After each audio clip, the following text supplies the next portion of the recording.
nästa gäst var medlem i en av världens största popgrupper någonsin. Hon följde sen upp det med en framgångsrik solokarriär. Och i år släpper hon sitt 5:e soloalbum. Ta emot Melanie C!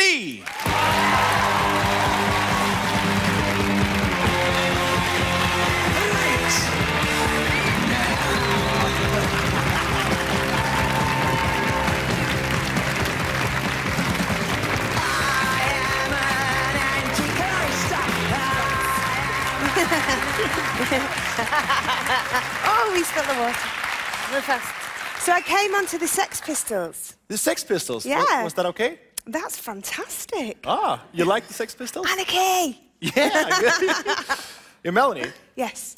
You know, if someone would have told me when I was 14 years old that I would someday interview one of the Spice Girls, I would have said, which one? But I'm very glad it's you. Very glad it's you.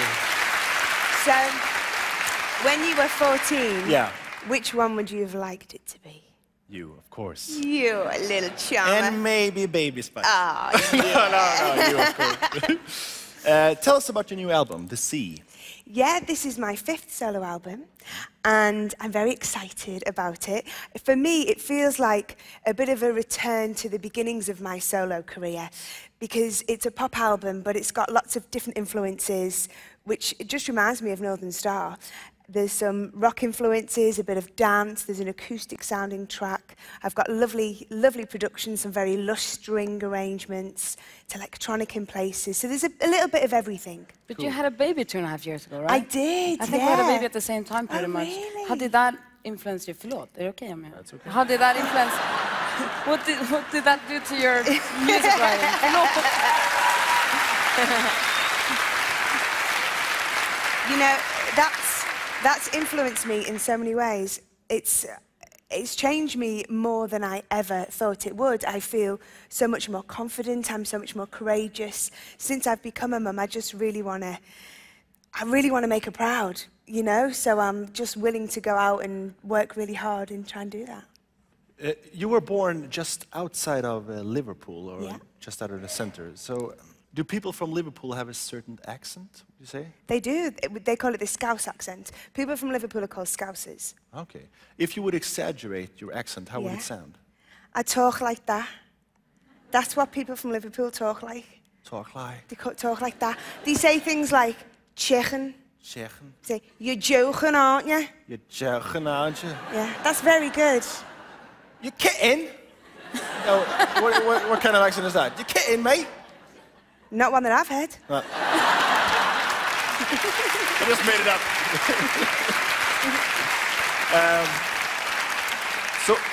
So what do your parents do for a living? My mum's a singer.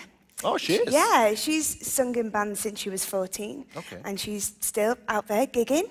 Yeah, I'm very proud of her. And have you done any gigs together? We've sung together before. We've done a couple of bits and bobs, just at like family parties and the odd thing here and there, which is fun. And my dad actually works in travel. He looks after football teams. He looks after Liverpool with their travel and Tottenham as well. So he's like a football dad. Well, you know, my dad has done lots of different things through his life, but his favourite things are travelling and football. And when he was, I think he was about 50, he lost his job.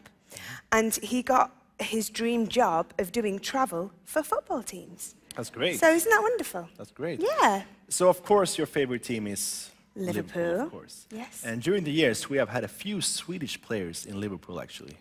You know about that? Okay, yeah, you'll maybe have to remind me. Yeah, because I put together a small quiz to see if you know them. Oh, goodness me. Are you I'm going to ready? fail miserably. Go on. What Swedish defender made his debut for Liverpool in the 1989 Charity Shield against Arsenal at Wembley, and in his first game became man of the match? Well, I'm going to really embarrass myself, aren't I? Because I can't remember people's nationalities. Okay. A player that springs to mind, but I don't think he was Swedish. Was he was, Danish? actually. Jan Molby? He wasn't Swedish, was he? No, his name is Glenn Hussein. Oh, okay. Have you heard about him? No. That name doesn't ring a bell with me. You have not seen FCZ? No? No, you'll have to educate me. Okay. He was a very let me ask you the second question instead. What former Liverpool player once received the unique score of 6 out of 5 for his performance in a friendly game between England and Sweden? Okay. Glenn. Glenn Hussein? Yeah. That's correct! Okay. And the last question. You're doing good. Thank you. 1 out of 2. 1 out of 2. Last question. What former Liverpool player said after the World Cup in 1990, "Det här är ju kuken. Nu ska jag supa med kanon på midsommar." Glenn. Glenn! Of course. You're very good.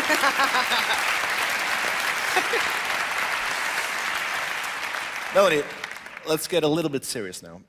You have been quite open about your struggles with depression and eating disorder. It's been 10 years since you first talked about it. Yeah. And I bet you have been asked about it in every interview since, right? Most of them.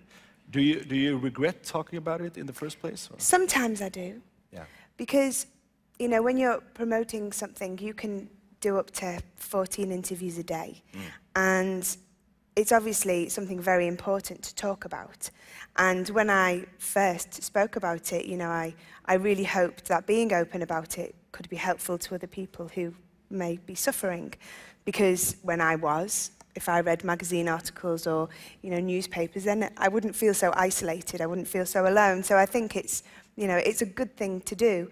But to spend a whole day talking to journalists and having to go over it and over it, it can be quite depressing in itself.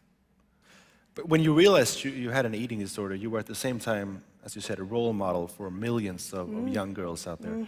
Was that part of the pressure, do you think? Or? You know, it's really hard, isn't it, to know why things happen. But I think all of us girls, we took very seriously the role that we had because we had very young fans. You know, we were the first band to have toddlers, you know, look up to us. And even though, you know, we were just girls, we were the girl next door, and we were very ordinary, but you have to acknowledge that people are looking up to you. So it's something we did take seriously.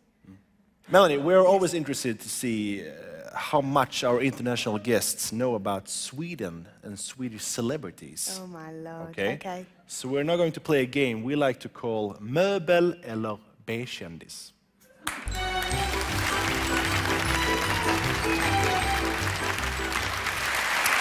I'm going to show you a word, and it's either a name of a piece of furniture from IKEA, or a B-list, or a B-list celebrity. Okay, a B-list. Yeah. Gry will be the judge because she's the host of the Swedish Big Brother. Okay. So she should know them all. Okay. Det har varit en säsong. All right, here we go. Billy, Swedish B-celebrity or a piece of furniture? I think that's a piece of furniture. Ja, det är ett poäng. It's a bookshelf.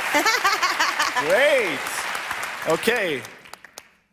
Gurkan. It's cucumber in English. Well, the thing is, with all Swedish words, they all look like names of furniture at a certain retailers you have across the globe. I'd say that's furniture too.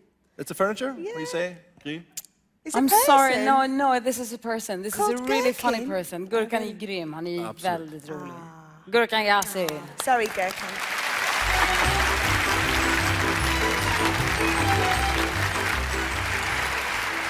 It's going to be great to hear you sing. Yeah, I'm excited. Thank you very much for coming. Thank Melanie you, my C. pleasure. Gry Forssell. Thank you very much.